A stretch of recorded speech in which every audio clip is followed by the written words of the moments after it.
Webukeeredde olwaleero ng'agamu ku masundiro g'amafuta gakalidde ekyongedde okusajjula embeera y'ebbula ly'amafuta mu ggwanga. Abakozi ku masundiro g'amafuta agamu basiibye bazinze mikono. Agamu ku masundiro agabadde galina amafuta gabadde gakusimbira layini ng'atalina bugumiikiriza tafuna. Kuba nazze kumakya bwera ndi wano nsimbye bintu biganye amafuta ga bbeeyi. Mu kiseera kino ebbeeyi y'amafuta ekyayongera okulinnya era nga waliwo ekipande kino kye tubadde tukuba ebifaananyi wabula bannyini kyo olutulabye ne bakizikiza. Ku luguudo lw'eggayaaza tusanze n'abagatunda ku 85. Waliwo ababadde n'essuubi nti oba olyawo amafuta agali materekero ga gavumenti ganaataasa ku mbeera wabula gavumenti ekabatemye ng'amaterekero gaayo bwe gaakalira edda.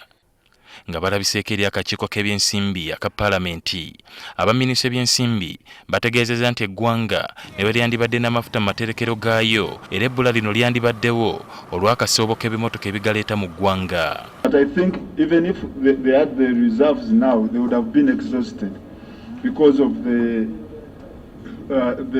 disruptions in the supply chain.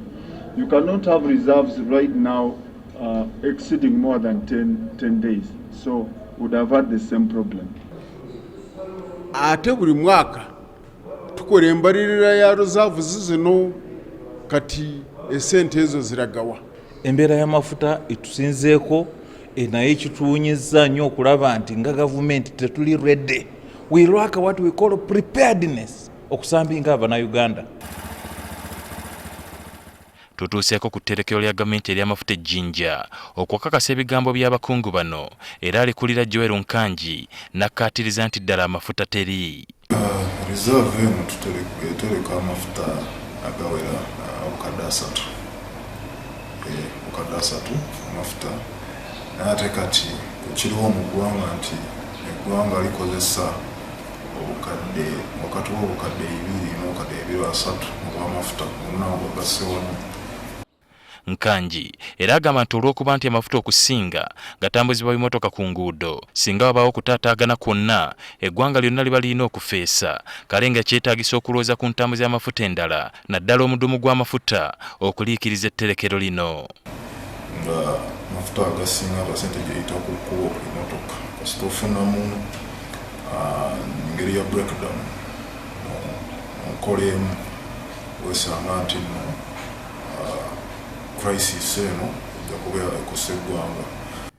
Minisita ombeezi w'ebyensimbi Amos Lugoloobi era ategeezezza nga bwe basuubira okuvaayo n'enteekateeka y'okumalawo akasoobo k'emmotoka z'amafuta eziyingira eggwanga.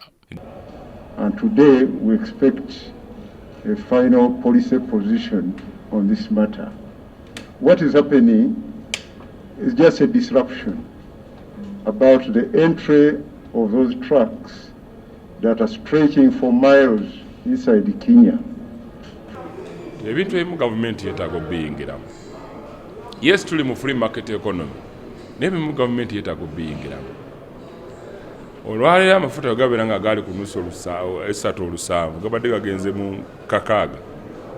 Then ensonga teriwo lwakuba nti waliwo trailers nyingi eziri ku border. Gavumenti yasabye abatunda amafuta ku masundiro obutakozesa kakisa kano kupaaluusa bbeeyi era neyeewera okukwata abakikola.